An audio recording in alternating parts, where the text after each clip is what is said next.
didn't get a chance to go through everything from last night. Fire department is looking at $2 million. In that $2 million, is there an amount set aside for reserves? Fire does have a small reserve set aside. For the past several years, we've been putting $100,000 into the reserve for equipment and for the building, but the actual amount that we've set aside is not $2 million. No, but I mean, it's included in that $2 million, is what I'm saying. So they've got a budget of $2 million.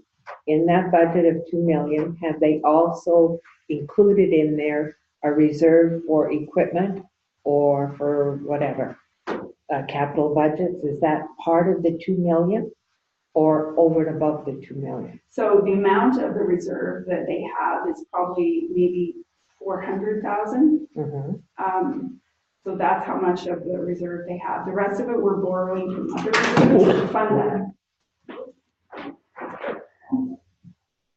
Okay, but we're not talking the same thing, Cynthia. Okay, I'm sorry. That's okay.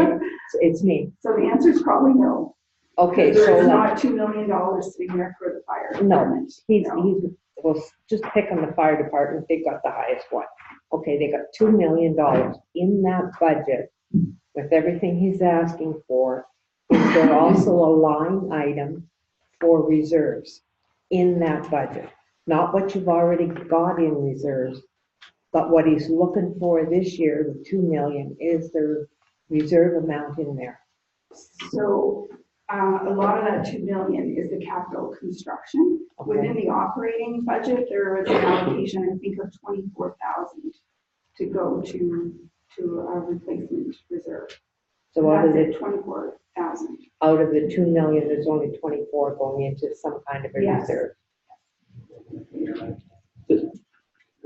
Can I ask you where you're getting your $2 million?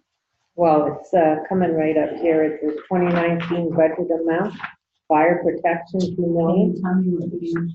Oh, so I this don't doesn't know. have a page number on it. I don't know. Capital budget, it's on page 3. Just the overview. Yeah. So that includes the operating and the capital. If you have a capital budget summary, it's page 3. I don't know It's not what page page you're 3. on. Oh, it's not page. Well, No. so, Yeah, I think she's looking at 3 because of those fire production $2 million. But if you look at page 8, right, it shows kind of the general fund is what the operating expenses are. Yeah, the detail is just later on page 8. And that's what the fire chief will be speaking. okay. Now, when you were talking reserves, I just wondered if every year they also include in their budget as a standard practice to also set aside money for reserves. So that's what we've been, trying to build towards the last couple of years when we adopted the budget policy. Mm-hmm. So what we budget for amortization goes into a reserve for the replacement of the equipment in that department. And the equipment, what lifespan do you have on there? 10, 15 years? It all depends on which department and which piece of equipment. Okay. So the fire hall is probably assumed and we amortize over 50 years or something like that. Sorry, Del, for many years? About 50 years, maybe more, but something like that. Yeah. Oh, that's, wow. I would never assess a building at 50 years for amortization. Wow. Yeah. That's different in the industry because in the industry you want to write it off as quickly as you can to reduce your cash flow. But the building's good for 50 years. You spent $2 million on it, divide 2 million into 50 and say, let's charge the community so much each year. Now, when you go to replace that in 50 years or 70 years or whatever it is, you may have to spend $4 million on it, okay? But you at least got a big part of it set aside. That's assuming that 50 years is really the actual lifespan of it. Most buildings don't last that long. Well, that doesn't. Lots of Well, it's there buildings. for 60 years. Yeah. Depends, yeah. Anyway. Mm-hmm. And we were setting aside $100,000 a year for a truck, Okay, okay? And this year's budget, I think, includes $100,000 for a truck, if I recall correctly, but we'll cover We'll that. get that when when we get to the details. Also, I guess I should have added the slide for the benefit of the new council members that, we prepare a 3-year budget. That was as a part of our budget policy that we adopted, but really we have to adopt the current year each year anyway. So just want to reassure everyone that we're not adopting a 3-year budget. It's just an annual budget. It just, we do this to provide a sort of a projection for the next couple of years. So there's anything big coming. yeah, I just did that with one I had to do today. So the format has changed a little bit for the operating expenditures. I did try to go back and add, the previous 3 years and last year to date, the actual numbers in there. And then the 2018 net levy, and then we show the 2019 expenditures and revenues in the 2019 net levy. So the Treasury Department, I was trying to think of for the benefit of the new council members, why we break it out from administration. Really, there is no need to do that. I think it's for clarity, it breaks it out a little better, but it's really part of administration, this area. The revenue just reflects the revenues from investments, tax collection, and the costs directly related to the tax collection. So, as I mentioned earlier, the OMPF has been steadily declining. Normally we get our allocations either October or November, and because of the change in the provincial government and the review to the program, we haven't gotten that yet this year, and I'm not sure when we'll get it. So just for budgeting purposes, I've shown a decrease of $90,000 for 2019. Interest and dividends in 2016 and 17, interest rates were very low. So they started to increase in 2018. So we did see a bit more interest revenue than we were expecting. So that was good. In this year, I did reflect the continued increase in interest rates. However, I do expect our reserves will be declining. With significant draws for OPP and fire and health. Other payments in blue and supplementary taxes. This has increased $10,000 from last year, and that's due to supplementary taxes for when the 3 completed homes for the Oliverdale development get added to the tax roll. And there's actually an offset of $10,000 in economic development through the CIP program. So I wanted to mention that. Other fees, so the prior year included the HST rebate that we used to get on the non-taxable remuneration, the 1/3 of council's remuneration. So we won't be collecting that any longer. Also, that item includes fees on housing outside of the payments and lease system with a declining assessment base. Legal, tax, and consultants, those are payments to municipal tax equity consultants to assist with the assessment appeals that are before the ARB. Tax interest and write-offs, so that has decreased. The vacancy program we eliminated for 2017, however, those refunds for 2017 were captured in the 2018 year end. So this year those are gone. That was a decrease of $8,500. The reserve transfer, so there were certain reserves, and water, for example, has to be sort of a self-funding operation, and they have a significant amount in reserves for capital. So I have calculated part of the interest that really should be allocated to the water resource. That's what that line item is. So just for clarification, so some of the interest that we have on our investments, it's because we have a water reserve, so we're transferring that to that water reserve, the extra interest. Yes. Okay. Any other questions on treasury then? All right, so administration, user fees. So that's the increase reflects the admin fees that we bill through or for POA services. The transfer from reserves last year, we included, there were projects, $10,000 for the building condition assessments that had been budgeted for in the prior year. There was $50,470 for the building maintenance that in 2018 we were expecting to do the new roof on this building, but because of the other projects we had going on, we just didn't have the time to get that done. So that will carry forward to 2019. As well, we had transferred $29,820 from the election reserves. So in 2019, under the council area, as we know, there was an increase in wages and benefits, as was presented because of the change to the 1/3 remuneration. That's reflected as an increase of $21,380. Last year, council also had decreased their training by $2,000, so I increased that, recognizing it's a new council and lots of training. Office operations. So the prior year budget for legal was $10,000. So because of the changes to the legislation, the Municipal Code of Conduct Conflict of Interest Act, this was increased to $50,000 for 2019. And just as we had heard last night, you know, 2 claims cost a small municipality $25,000 each.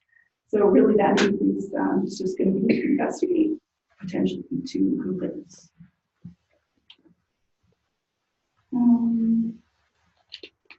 Other smaller items within the office area, memberships increased by $1,000 to reflect the actual.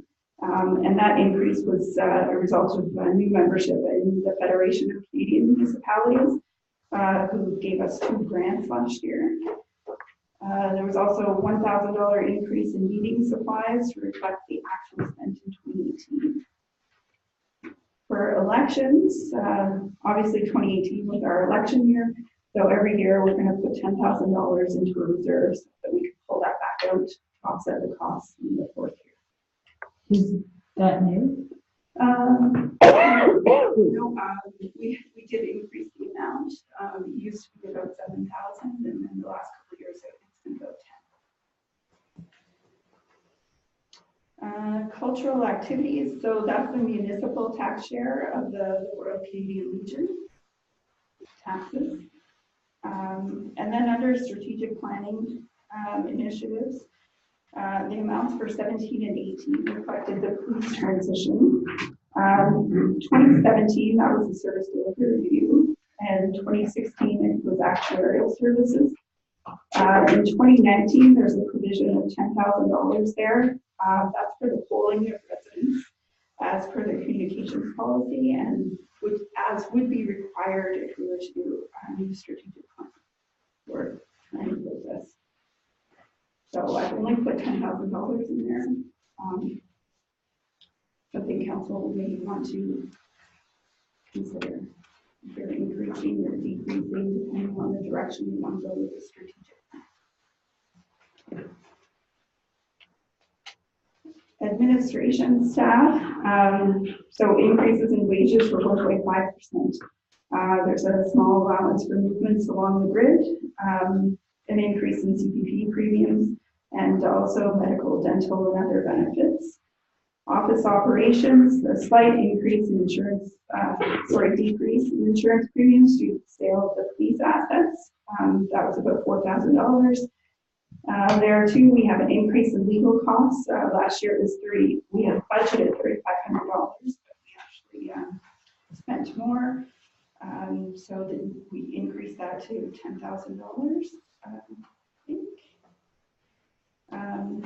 And there was a $10,000 decrease because of the amount we had been carrying for the asset management consultant work. Building operations. So as I said, in 2018, we had made provision for the replacement of the roof of this building as well as the chief's office in the basement. And that work didn't get completed, so it's going to carry forward to 2019. In addition, there was $15,000 for LED lighting for exterior, $4,000 for an asbestos survey, substance survey report, which is a new requirement.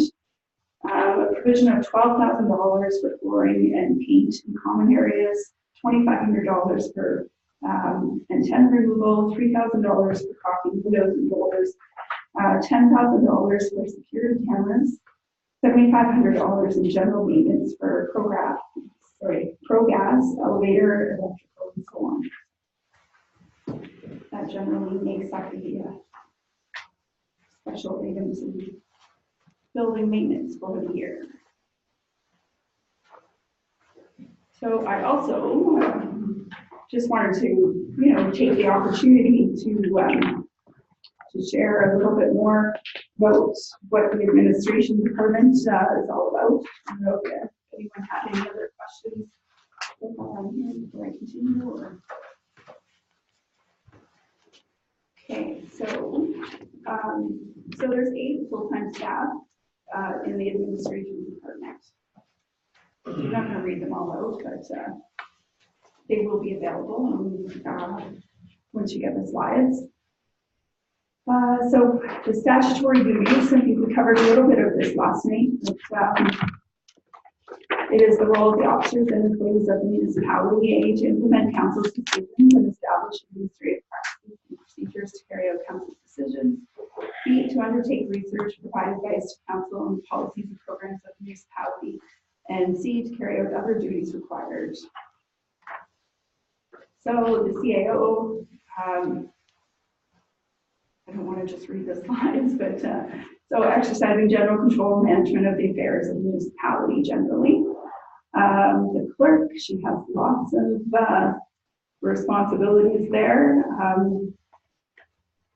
And then the treasurer, so those are all just copied and pasted from the Municipal Act, but then I wanted to provide a little bit more information for the non-statutory duties as assigned. So the CAO treasurer, that's myself. I also look after human resources. We do have a consultant, but he only really helps us when we need him. So we try to solve our own problems first. I'm also the Freedom of Information Protection of Personal Privacy Coordinator, signing officer for the corporation, review policies, responsible for investment and debt management, also participate in the ARB proceedings. Next, the clerk / manager of planning services. She also looks after HR, training. She's the returning officer for municipal elections, signing officer, administrator of provincially legislative programs, including vital statistics. She's also our IT support person, oversees the caravan program, does our website updates, and is responsible for risk mitigation and legal services. So also, just wanted to note that this is not an exhaustive list. This was just what I was typing away last night as I was listening to Brian. So I just thought it would be some good information to share. Manager of financial services oversees basically the day-to-day operations. We have our tax collector, prepares interim year-end tax billings, performs collection procedures, month-end reconciliations, and also processes all the section 357s, 358s, 40s. So there's a lot of legislation involved there. One admin assistant to look after council and the admin department. She also coordinates council training, issues lottery licenses, marriage licenses, and she's our office supply coordinator. We have a payroll clerk who also does accounts receivable. We have a receptionist to field customer inquiries. She also helps with some of the economic development and provides support for building services. We have an accounting clerk who processes all accounts payable, does some bank reconciliations, and is responsible for the asset management plan. So everybody really has multiple responsibilities. So for 2019, what we see in administration is some of our priorities. For council, I thought it would be the strategic plan. And there's a lot of policies that we need to review, or in some cases create. We already know we need to do procedural bylaw, staff council relationship policy would be new. Strategic asset management policy is a new requirement. We need to adopt a tax collection policy. It's time to review the reserve policy and review our communications. Other priorities are to initiate water and sewer billings as a result of the sale of hydro. We will most likely have to bring those back into our scope of duties. We need to update the asset management plan and strengthen the cost allocations, and then review the internal processes, so HR, payroll, and training, and so on. So I try to, beside each priority area, also then link it back to the strategic plan. So a lot of them, because just the nature of the admin area, it would tie back to number one, improve and maintain our infrastructure, and number three, excellence in governance. Oh, and then just some fun facts. I pulled off the system. So this year we paid 4,679 invoices. There were 2,409 properties that we sent tax bills to, and that was for interim as well as year-end. Excuse me. 679 properties are on pre-authorized payment. So that represents 37.87% of eligible properties. So for those of you that don't know, we used to have it just on the 15th of the month, and we started doing it on the 1st of the month. And then 26 lottery licenses issued and 31 marriage licenses issued.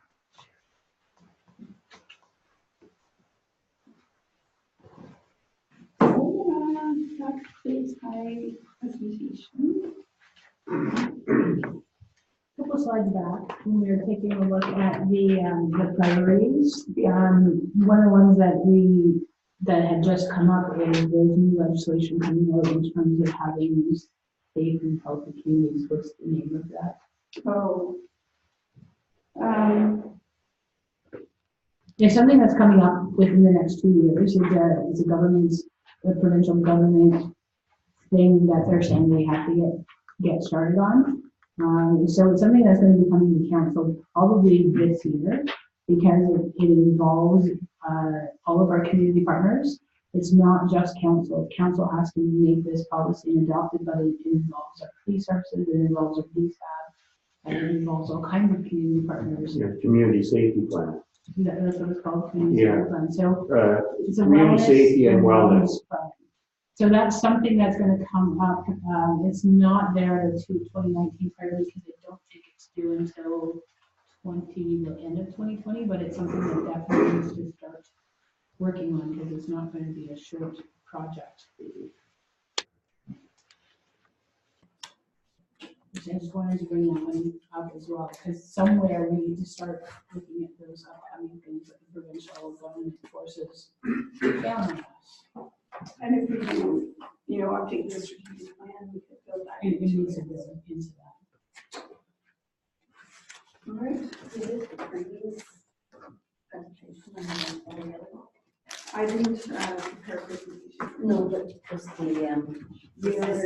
yes. Oh, you didn't bring notes? Oh, okay.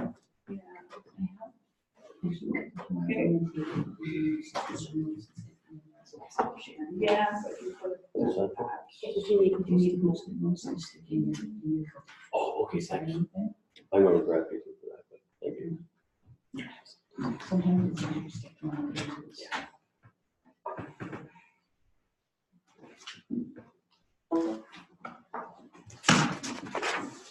So next up, we have the fire.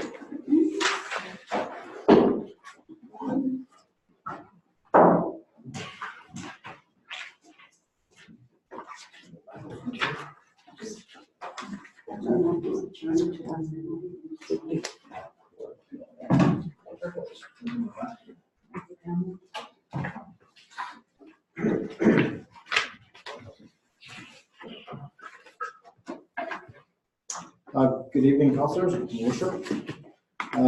For the fire department, just maybe a brief overview for the new members of council before we get into the actual numbers.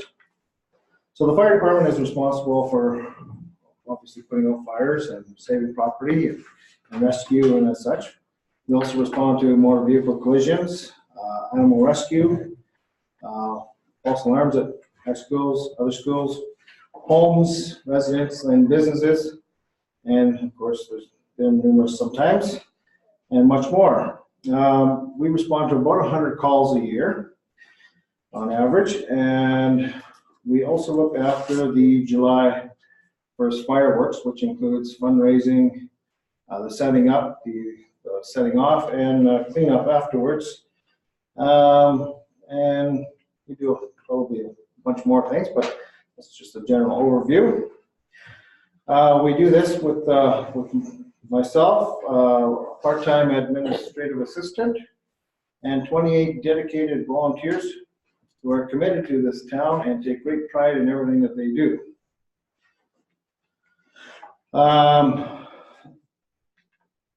As far as the budget goes, for the operations part of it, we are looking at, first off, fire protection and administration. We have a slight increase up to 163,750, an increase of 4,000, just over 4,000.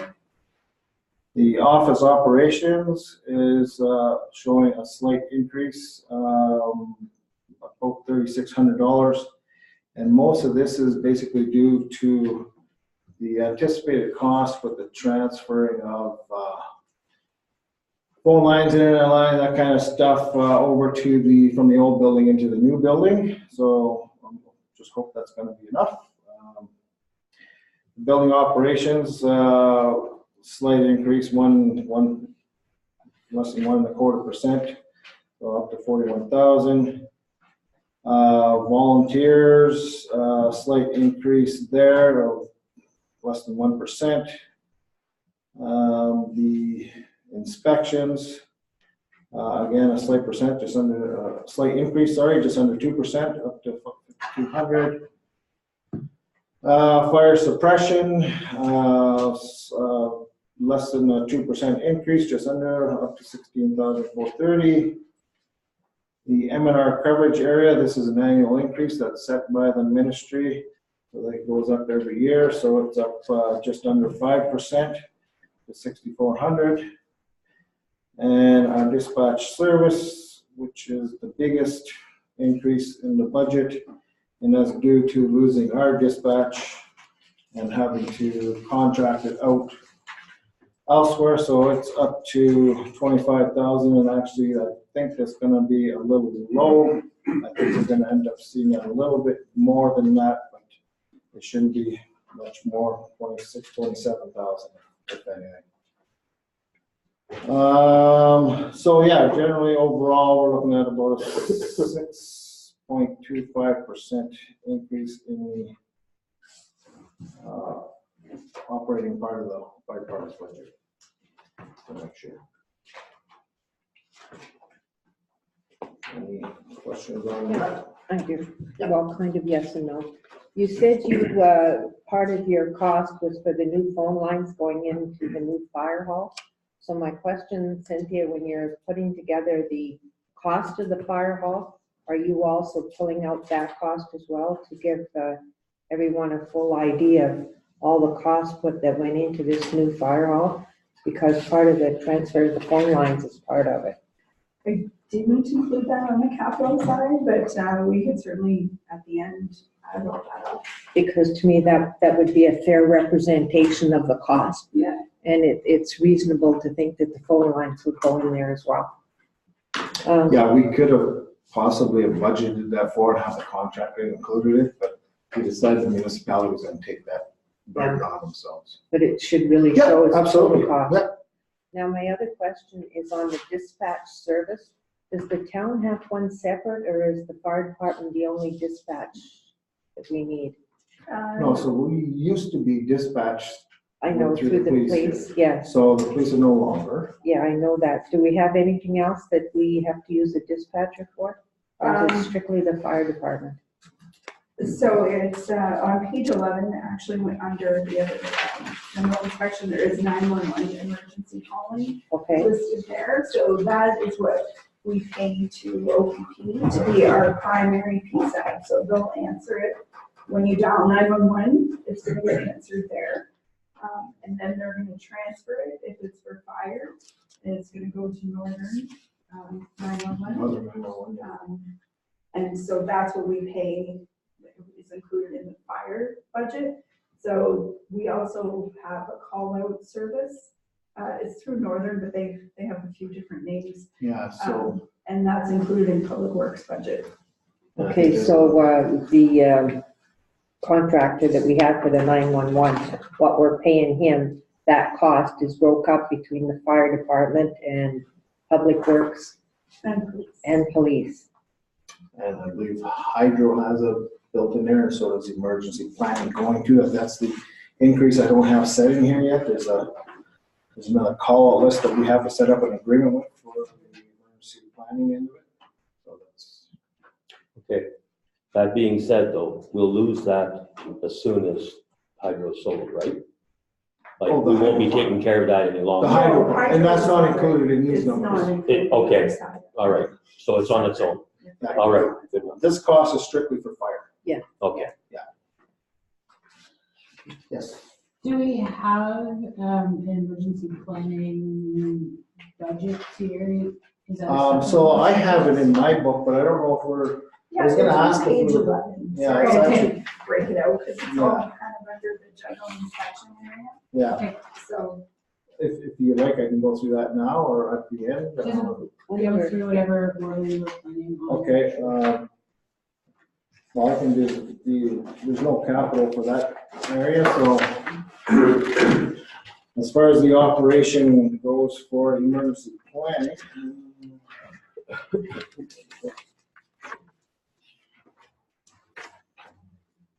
so page 11. Page 11, Yeah, page 11. okay, thanks. Okay.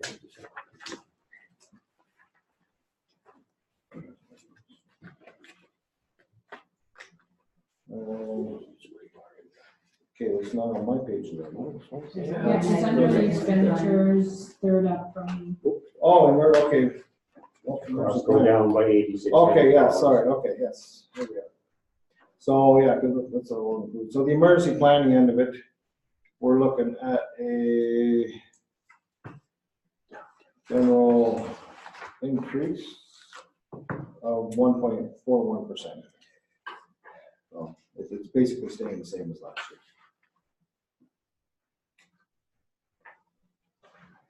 That, I guess those numbers don't reflect the agreement we will have to put into place with Northern 911 for the emergency call. So that's anywhere between $1,000 and $2,000. So that's not reflected in those. And that agreement's not in place yet and may not be in place. Well, after the budget's proposed, so it might be a, Well, there is a line there that says 911 emergency calls. Just below where you were, That's for OPP, to be our primary PSAB. Yeah. That's. oh, just below that, is that the Yeah. OPP? yeah. Yeah, it's a separate item. So the overall change is about 10,000, or, yeah, about 10,000 overall. Or, Well, one goes up 15,000 and the 911 calling goes down by 8,000.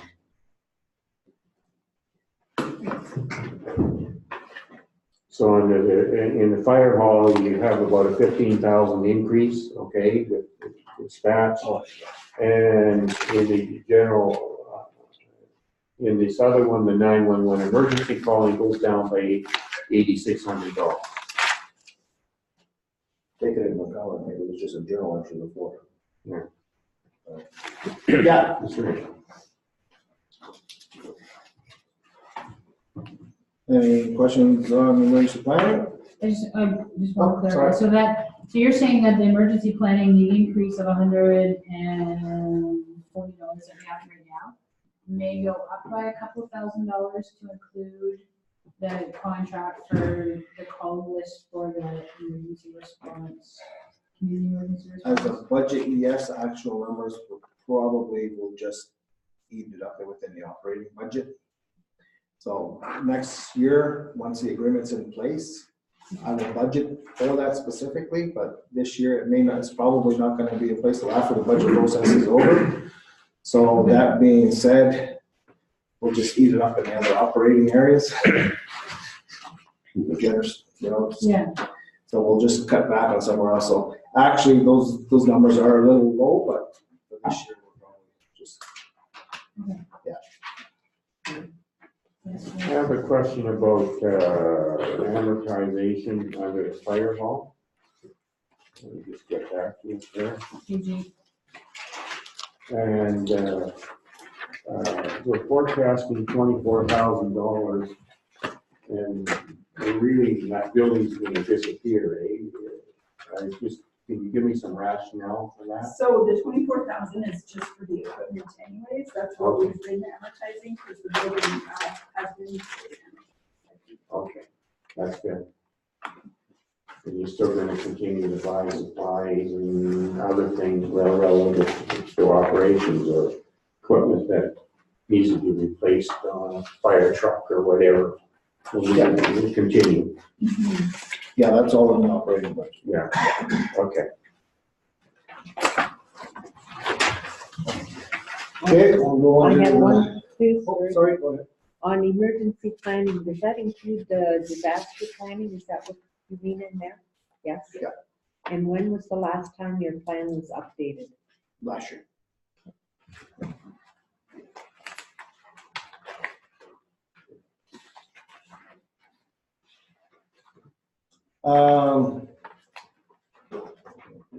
So capital, as you know, there's a fair bit of expenditures going on in the fire department this year. Most of it's for the fire hall.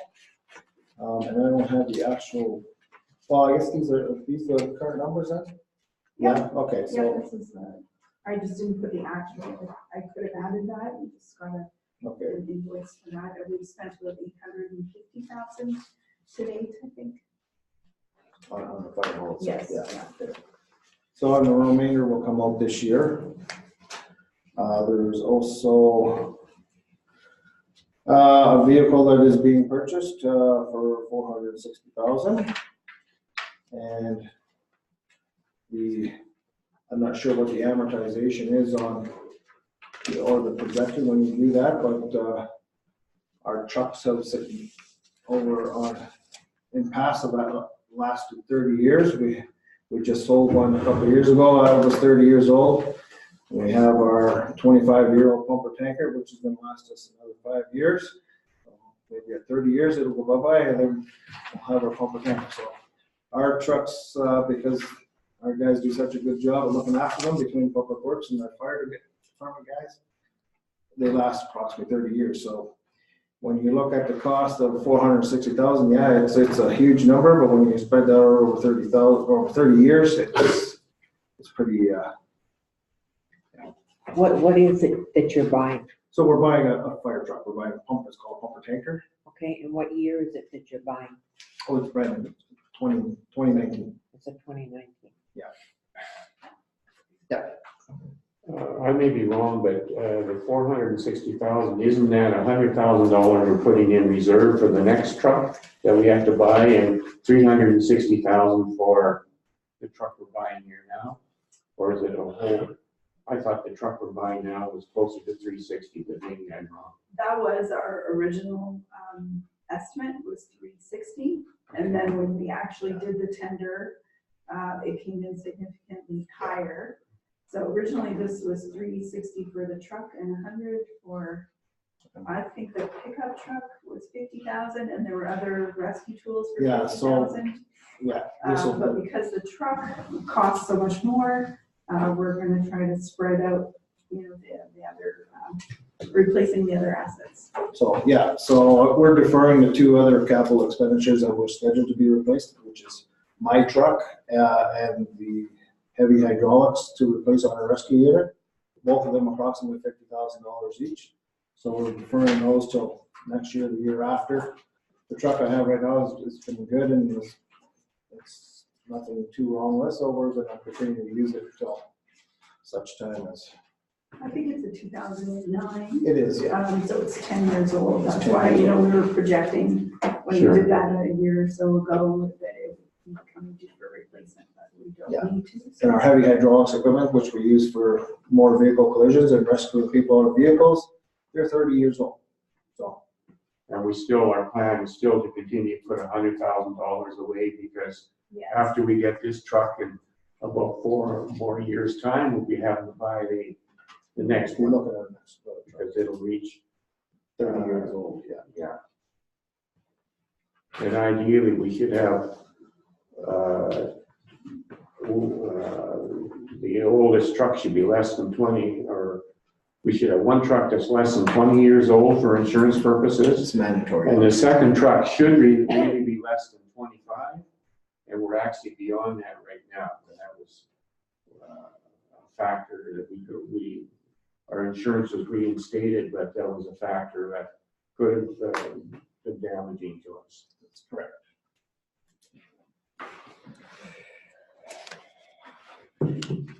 Any other questions on the capital? Maybe Yeah. The heavy hydraulics unit that you're looking at for the rescue unit, can you explain what that is for? Is it a replacement of something that we have? So, yeah, we have heavy hydraulic equipment right now for cutting people out of vehicles. They're hydraulic units. Unfortunately, they're extremely expensive. And so they come with, there's a spreader, there's a cutter, there's rams that push things apart, and there's a hydraulic pack, and when you go to replace all that, it's in the $50,000 mark range. And how old is our unit? Is that what you're using? 30 years old now. And are we experiencing any failures with them or any issues? Minors, no, minor. I agree. Yeah, Okay. so, So they are starting to give us some. yeah, some problems. Okay. yeah, there's some leaks that are showing, that kind of stuff. Will the new equipment allow faster response time, like faster access to victims and what have you, or are they kind of the same? Okay, so are you talking the rescue equipment? Yeah, they're Heavy hydraulics. Okay, so that's not budgeted for this year? No, I know, I'm just Yeah, asking. so down the road, that they will increase, well, for one, of the reliability. So when you get to the sea, nothing's gonna break down after 30 years. Absolutely. Yeah, so it's the reliability mostly, and they do work faster and they are stronger built now, so especially the way cars are built now with some of the tougher metals, you almost need the newer equipment to be able to cut through some of that stuff. Thank you. Any other questions? Not right now. Okay, thank you. Okay, thank you.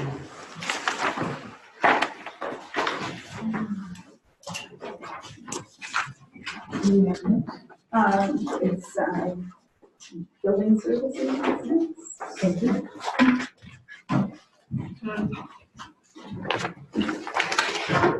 Hello, everyone. Building services consists of 2 full-time employees, chief building official and a building inspector. I'm certified, and the inspector's working on his certification. Certification requires us to maintain our certification. We're required to maintain points, and how we achieve that is through seminars, courses and conferences. We also have a third inspector for the outside shared services. He's also, as well, he's working on his certification as well. So I guess we could start with the shared services. There's not much, there's no major changes there, so I don't know if anyone has any questions on that one. I'm just trying to find where what page you're on. Is it 11? Yeah, this is page 11, Thank and you. so the shared services are all grouped, and inspection services on. Oh, okay, thank you. Continue, please.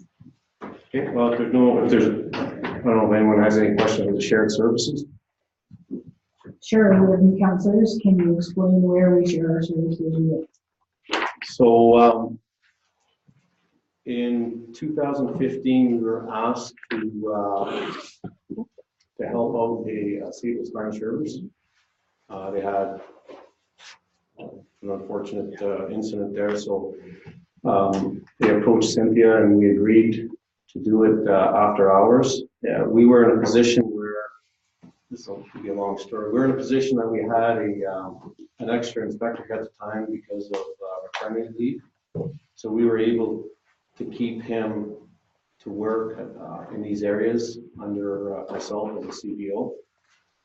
Once that person, the idea was that the outside areas were going to try to find their own inspector, but they couldn't. No one was interested. So we decided to group McCarran, Baldwin, Nairn, and Hyman along with St. Louis Managers and hire one extra person for that. And they've agreed. As far as I know, I think it's going great. There's obviously some growing pains, but I think we're working through them. I think the important thing is everyone seems to think that he has an office for some reason in Espanola, but he does not. When he works in Baldwin, he has an office in Baldwin. He works in there, has an office in there, and the same as in the St. Louis Spanish Rivers. Okay. Okay. And I believe all the salary and benefits are covered by those communities, okay, so it's not costing us anything, and they're paying a portion of our building inspector salary. Thank you. So just give me 1 second. So am I reading this right then? Under permit and inspection services, the 2019 budget is, I'm reading it right, 89,190. Am I on the right line? Yes. Now, you said that we shared services. Is the 89,190 Espinola's cost? Or is that the total cost that's divided with the other municipalities? No, so that contract actually has a positive contribution. And so those revenues are included in the budgeted revenues. And so his position is completely offset. So the 89,190 is just the portion of our two personnel that is not covered So from the it's cost by the Espinola. Yes.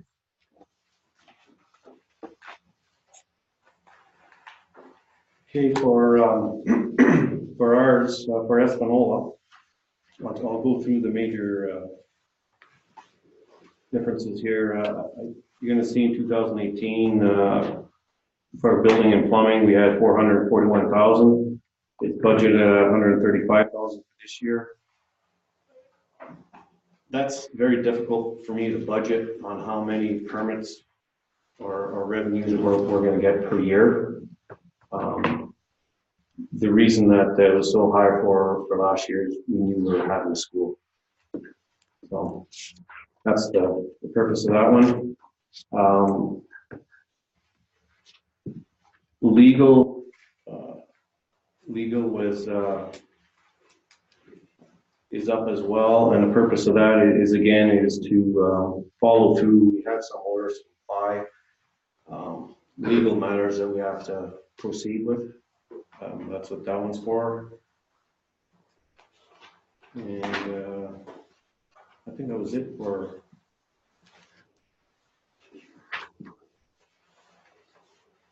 That was it for the, for building. And the other items that, for property standards. Our inspector is gonna be, this year is, he's gonna be level 4, so he's gonna be fully certified I don't know, property standards officer. So that'll be for this year, which is good. The major outside contractors, you'll see that there's $10,255.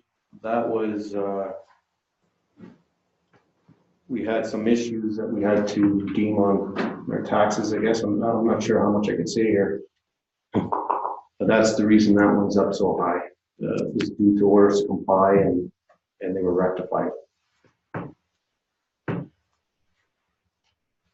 That's about it. I have a short. So the only other thing I will add there is, last year, as Dan mentioned, we had the school permit so the revenues were roughly $400,000. So that created a credit overall in that department.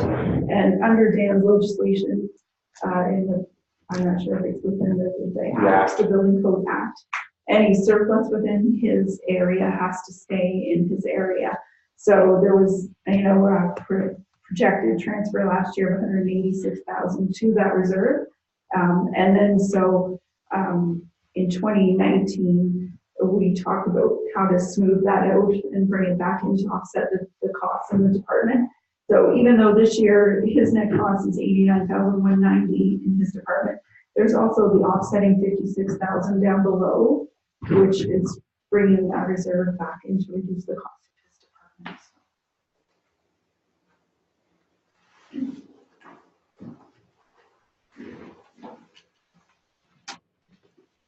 I have no questions because all I see is one line number and what you read me. So there isn't anything that I could ask you any questions on without seeing what's there. Okay. Good. Thank you. So I guess I could just quickly, go through, we have talked about some of the other items within this category, but we didn't touch on animal control / bylaw enforcement. That increased from last year, as you know, because of the disbandment of the police and our contract with our bylaw enforcement officer. So that increased. It was just over $20,000 for those services. Plus, I've projected about $6,000 perhaps in bylaw revenue because that's what we used to budget for the police service. So I just transferred that over. Until we have some history there, it's hard to know what those bylaw revenues might be. The next is electrical inspection. So that's a contract with ESA. They come in and inspect our buildings. Is it just once a year, Dan? Once a year. And then we get a report if there's any deficiency of things that should be fixed and so on. That's a legislative requirement too, I believe. Yes. Yeah. Then we have, so we've covered off emergency planning, 911 and health and safety committee. That's actually down a little bit, and I usually Dave speaks to that item, so leave that for him. And again, that just depends on the timing of, getting members, the attorney. I have a question about the animal control bylaw enforcement. So why did we say that we would increase? I know that we disbanded our police services, but I thought, and it was not on council at the time, I thought we had a contract that specified what the cost was going to be. So OPP doesn't do bylaw enforcement? Right, but we do have a contract with another. Yeah, and it's the same service that does our animal control. Right. Yeah. So and it's for $20,000. Okay, so that's $20,000 for the entire year? Yes. So are we increasing, let's see, animal control. So that increase of $15,000 really is mostly because of that. We didn't have that at all. Like, we only had that for basically a month or a couple months last year. And now we have that full amount this year. Right. Okay.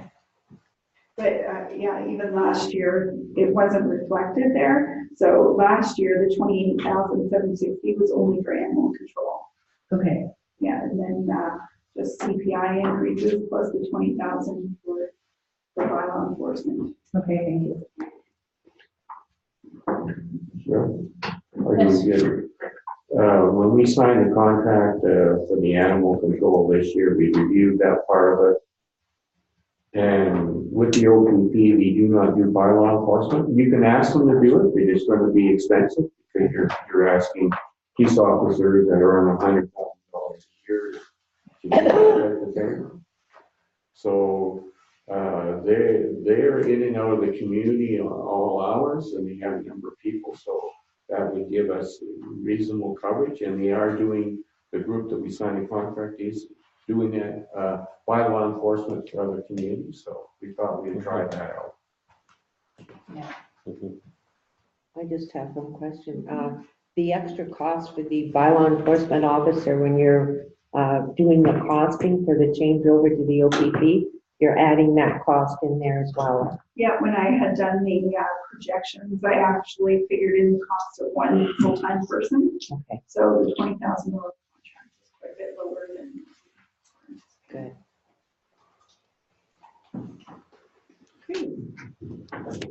Next one we have the visual offense. And that's on page 11 as well.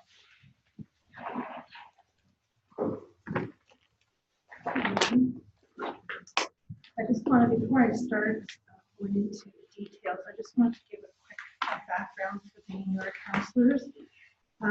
Back in November of 1999 is when the devolution of the Esplanade Court Services took place. The Ministry of Attorney General decided to transfer the Provincial Offences Act services to municipal partners. And the municipal partners for Espanola are Espanola, South Spanish River, Baldwin, and Erin and Hyman. And in June of 2000, the LA Lake and Blind River Court Services signed an intermunicipal agreement allowing Espanola to supply the administration functions for their court services. The strategy was to be able to share all court costs between the two court service areas. The municipal partners for LA Lake are LA Lake, Blind River, Spanish, and the North Shore. Just to give you a quick overview what the provincial offenses are. It's non-criminal offenses that are primarily related by police, bylaw officers, and ministry employees.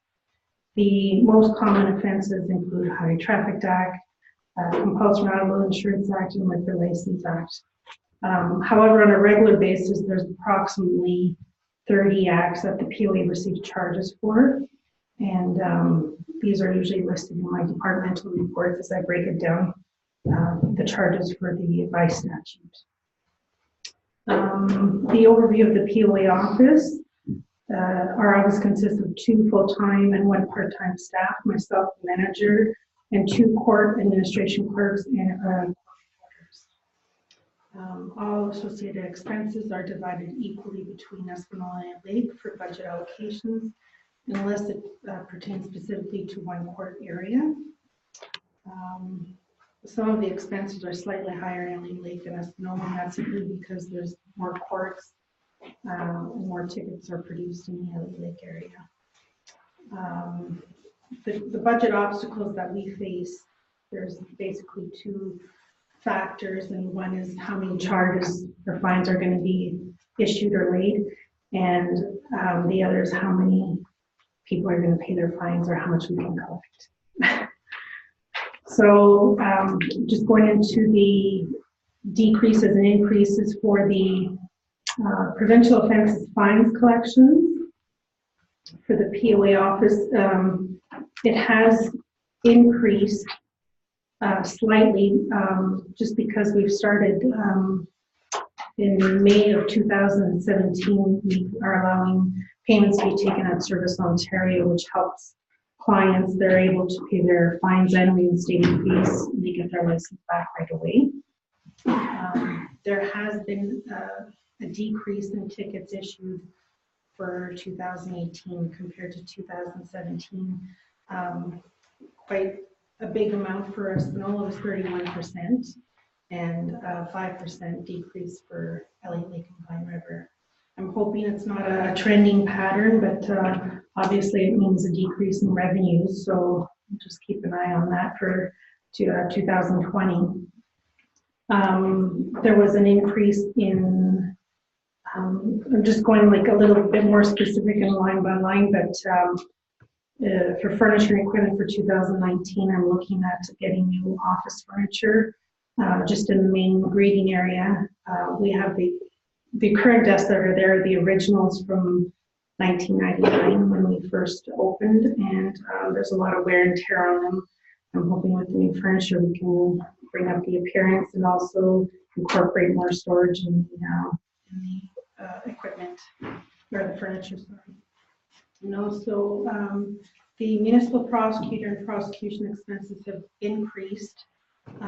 The Ministry of Attorney General has expressed that their position that they were transferring the prosecution of Part 3s to the municipalities, and that was discussed in 2018. We had a meeting in March with the acting Crown Attorney, and basically we haven't heard anything since, so that's kind of still up in the air.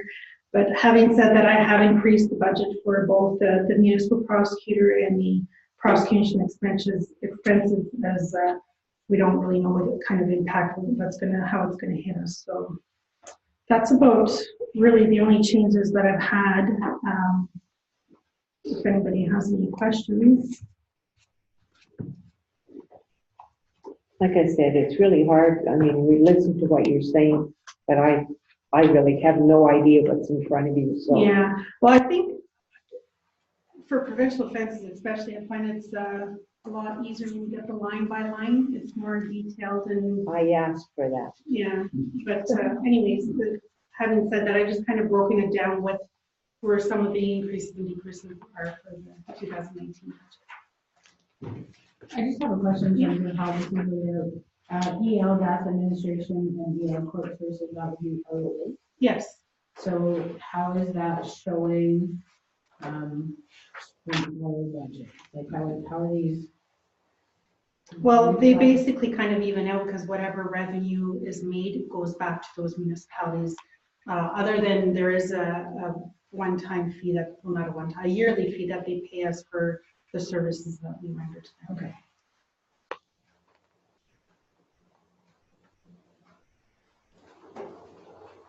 Okay, so yeah, what's coming in going up there? Revenue for bylaw enforcement, that would go directly to It goes the back town. to the municipality. So the decrease in ticket figures that we've seen from 2017 to 2018, are they primarily from one area? Are they primarily? Well, I've noticed actually just in the last 3 months, there's been a big decrease. I don't know if it's because of the winter months or I can't really say it's because of the loss of our police service, because I have noticed it in Elliott Lake and Pine River as well. So I can't really specify. It's like Elliott Lake and Pine River, we have two major agencies, which is the Elliott Lake and Pine River OPP that provide us tickets. And it's kind of, I can't really say one is higher than the other at this point. I do notice that, you know, a yearly trend is that over the winter months, they do decrease slightly, but this is quite a bit. Well, you said that the in Espanola it was significantly higher than the decreases that's seen in Elliott Lake and Pine River too, right? Actually, no, it was, I gave you these figures last week. I can't remember. It was, they were pretty close for all three. Were they comparable because of the size? Well, Elliott Lake and Pine River do provide more tickets. Yes. Than Espanola, yeah. But I mean, there was probably, I think it was, if I'm not mistaken, and don't quote me on these, there's probably about 20% for decrease for, or it was 30% decrease for Espanola and about a 28 decrease for Elliott Lake Pine River. That was just the last 3 months, yeah. Okay. Okay. Any other questions? Wait, one second. Sorry. That's okay. That extra money that we're paying for the prosecutor or whatever, do we get relief from the government on that? No, that's why they're giving it to us. No, Of course. they're giving it to the municipalities, so they're not going to be compensated. Of course not. And we don't really know what to expect because right now we're just paying straight part-time. When we take it over, we're gonna have to pay for prep time and travel time to get that prosecutor to do that. Yeah. Yeah. With that change in load, you've got a one part-time, would that mean that you would utilize them a little less, okay, or? The way the Or- part-time works is there was no contract, but it's half the amount of a full-time hours. Mhm. So what we do is we alternate 1 week, 3 days, the next week, 2 days, because it works out to 2.5 days per week. We also base it on when we have courts and where we have them. So we just try to fit it in the schedule as much as possible.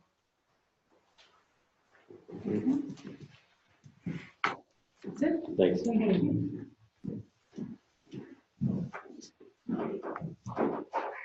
Okay, next up we have health services, social services. So I guess I can speak to those as well. That's on page 15.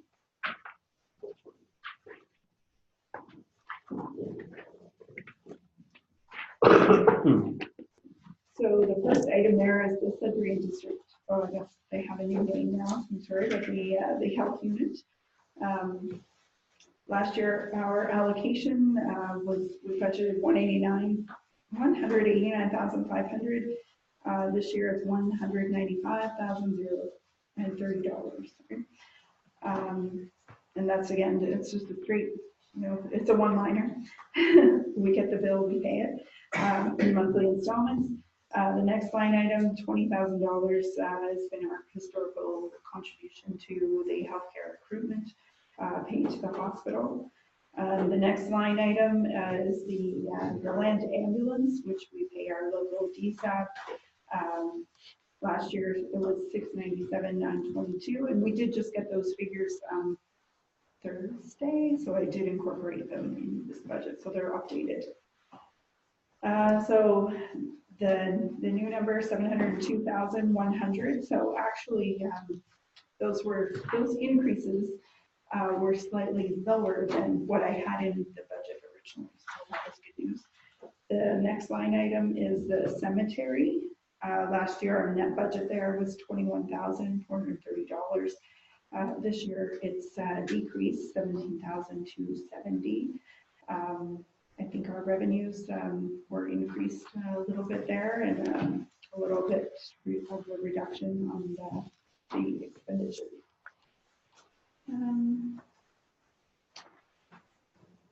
I can't think, sorry, I forgot to look at that one because I was busy preparing my admin presentation. But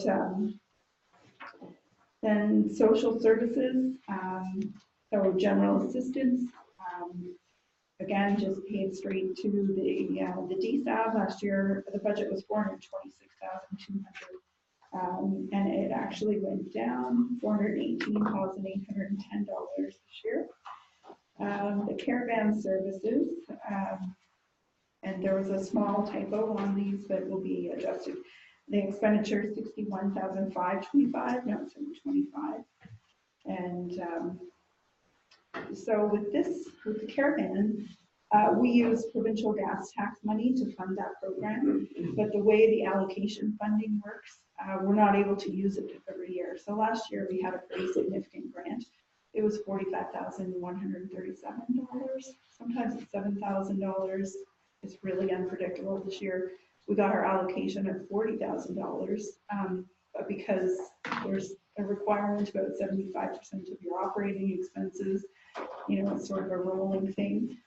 This year we have to put that $40,000 into a reserve for capital, which is good because we just emptied that reserve when we bought the new van at the beginning of this year. So the bad news though is that then we can't offset our operating costs this year, but we do have a reserve.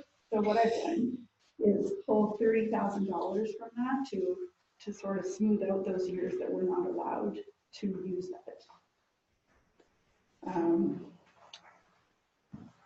Yeah, so last year then we had credit in that area of $3,000, where this year we have, expenditures of $48,725, and that's just the way the funding works. But we show the offsetting credit down below, transfer from reserves of $30,000. Senior citizens, that's just our $2,000 donation to the Seniors Club, as well as senior snow shoveling. Goes there. Excuse me, what do you mean senior snow shoveling? So if you need assistance, you can call Public Works and they'll come and shovel your walkway. Oh, you're kidding. No, I'm not. I didn't know that. Very serious. Wow, I've been missing out on something. It's all a walkway. Just a walkway. Just a walkway, yeah. Not a walkway, not a driveway. We often get requests for extended services there. And then the last line item in that area is childcare. Again, just a straight transfer to DSAB. Last year it was $68,470, and a slight decrease there, $66,870. And the increase in amortization that we see down below, again, is because of the new caravan.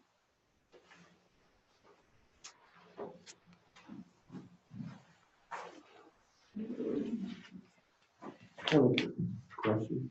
Yes. What sort of life do we expect to get out of this van? How many years? Do you think it'll last 10 years? Paula, she was involved in purchasing it, so I don't know if you had considered that at all. I had talked to Kathy originally about 8 to 10 years. Okay. The van that we had previously, we had gave it too long of a life. So this is a little bit a different vehicle. It's a little bit closer to, it's not a converted van like the one we had previously. So we expect to get 8 to 10 years. So, And I don't because they're working on the asset management plan and assigning appropriate assets, they were going to do a little bit of research too on what is standard for that type of vehicle. sure. So $10,000 a year for a $100,000 vehicle is probably a reasonable number. Okay. So next we did have economic development on our list, but it was removed, and I'm just going to ask that it get deferred to the next night, just because we do have a economic development presentation coming up on the 31st, and I think that budget discussion might make a bit more sense after we have that. So then we have a small planning area. And before we go to that, can I ask about the doctor recruitment? I know this had come up probably about years ago, when there was a lot of people that were orphan patients and had no doctors locally. And so we had started contributing to this, but it looks like that amount has never changed. The amount has just gets transferred over the hospital to the hospital to do something with. And I'm thinking that's probably something we might want to look at. It is a discretionary item, and we should get some feedback from the hospital in terms of why I think we should continue that. So I think, was it just last year, we had the CEO from the hospital come and do a presentation for council, so we could certainly ask that again. One of the things with that donation is that some of the incentives were for like a period of 5 years. So they are still paying those healthcare recruitment. There are some other issues as well that she could talk to you about, and looking at the agreement is definitely something that we should do this year, because it's not so much healthcare recruitment. Maybe it should be called something else, just to reflect some of the challenges that are going on within the hospital complex, and in particular long-term care, which is grossly underfunded. And the answer that they get from the LHIN's has been, well, you could always give it back to the municipality because, you know, that's where it falls. Yeah. So, but that is a challenge, and that is part of the concerns that we expressed. And when we made our request for a delegation from that, and we were successful for that, so certainly the information. Okay, Cynthia, just to be clear, did you mention that the economic development is gonna be on the 31st? Well, the presentation of the budget will be February 5th, but we will have a special meeting on January 5th relating to economic development. Relating to that, okay. Yeah. And at the same time, Did I say January? I'm sorry, no, you January. said February 5th. Okay, No, the so next the council budget- meeting, yeah, the next let's go council there. meeting, there's going to be a special meeting on economic development. Okay. And so economic development budget is pushed up after we get. the Which will be- presentation at the next council meeting. Okay, that's fine. So we're just putting So it is. economic development in Yeah. there. I think that's what you said, but.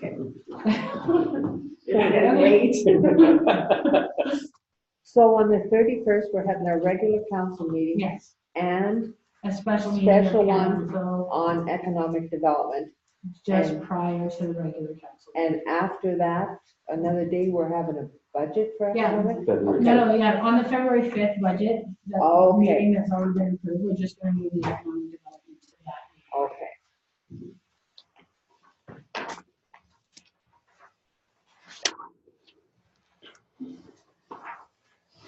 Okay, so on page 20, there's a small line item for planning, and that's kind of Paula's area, and we heard more about it last night, but she can speak to what we're expecting to do. So council has had a couple orientation sessions regarding land use planning. So the legislative and policy framework for land use planning is set out by the province. And the municipality's role in that is to prepare the planning documents such as the official plan and zoning bylaws, and to ensure that those plans are consistent with the legislation and the policy framework, which would mean they comply with the provincial policy statement and don't conform or don't conflict with any other provincial plans. So this line item that we have here for planning in the draft budget, what it consists of is the zoning bylaw amendment applications, official plan amendment applications, consent fees or any severances, and minor variances. So we can only anticipate what we may receive in any year based on, previous years. So we just kind of average it over the last couple of years. We will usually receive a couple zoning bylaw amendments and 2 or 3 consent applications, and minor variances. It's not really consistent. The expense area would be any consulting fees that are associated with those applications. So I do the day-to-day planning inquiries and the application processing and any research that I can within my means. I'm by no means, I'm not a planner. So I often have to consult with our consultant, which is J.R. Richards.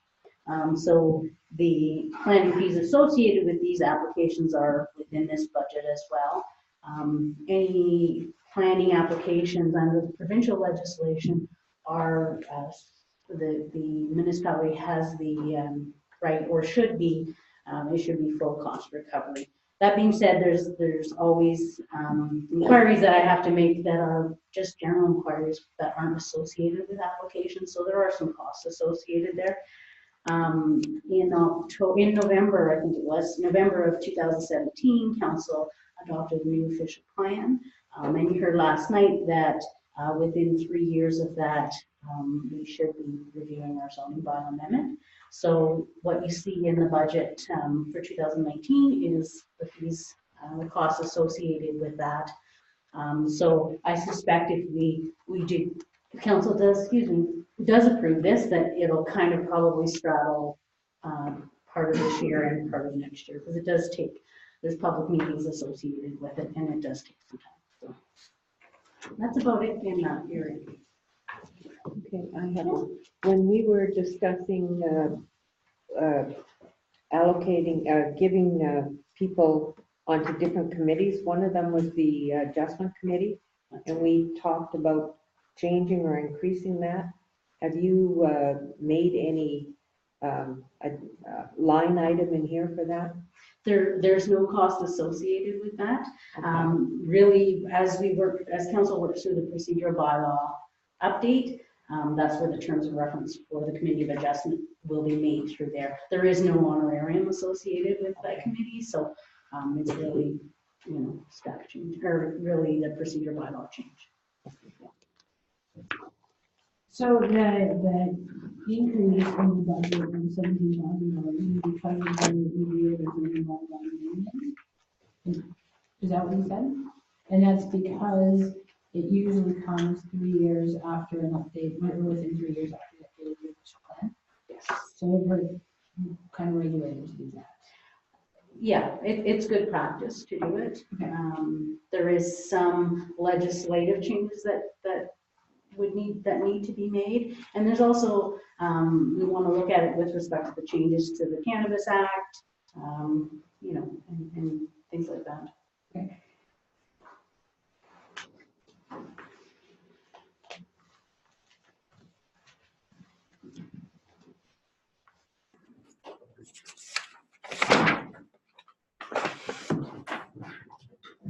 And is that the last one, please? Yeah, that was the last one on our list. Okay, so one of the things that we can do is we will have more information available on line items, like Lucia said she wasn't able to print that off before the meeting and is hoping to get that downstairs and available for us. But if you review what you said, I know I made some notes, I have some tissue tabs. Look through them. Feel free to list questions that you have in presentations that we've had tonight, and send those questions off to our CAO. Because she'll be happy to make sure that she can answer all of our questions for us. Okay, so I know there's always lots of information to absorb. We are actually not in the deliberation process of the budget. We're just kind of in the information gathering stage. So that's why we're hearing the presentations tonight and next 2 weeks from now when we come back for our continued budget deliberations. And then after that, we take a look and see if there's changes that we want to make and what the impact of that will be. That's where we are in the process. We have more departments to get through. So when we have the line items available to us that you can look at, familiarize yourself. So if you want to come prepared with some extra questions that we have for our departments to come, please feel free to pester them with questions. I love answering them. Any other comments on this evening? I just have one. I've seen when you made your introduction that the managers have to have their budget to you by November 30th. So I would be quite happy to see what they were submitted before you put it into your presentation. That's most likely what I'm used to, is going through that. Yeah, and that is what's in the line, the detail that you'll get, all the expenditures. Yes. That's the, there'll be a column called DE, and that's departmental estimates. So, yeah, and then, what I get is, You have to put it all together. Yeah, and then, Yeah. Review the revenues and reserves and how we're gonna fund it all and bring it to council. I'm used to them coming forward with that and working through it together to get those line item numbers.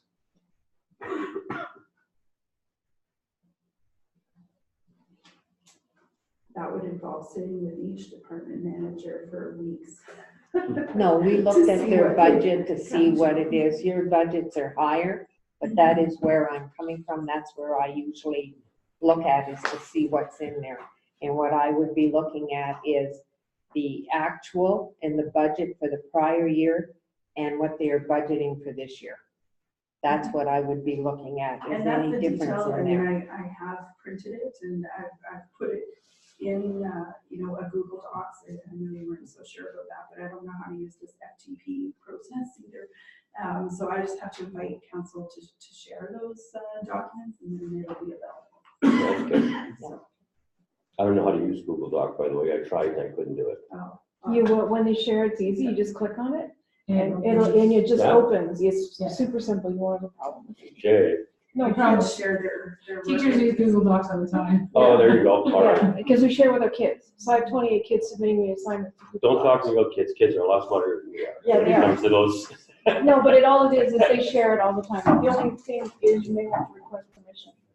I think, You have to grant permission. oh, is that right? So you may come up and Same say, thing like Dropbox and stuff then? all you do is you click on it, it says you may not have permission, and you just click on it and ask. It's like, We'll figure out the technology, Okay, we'll but get it it. changes all the time. Yeah. So Make if it there's simple. nothing else, I do have a motion to adjourn. It's moved by Council Malat and seconded by Council Bernstein, that the special meeting of council is hereby adjourned at Oh, here. 8:50. 8:50 p.m. All in favor?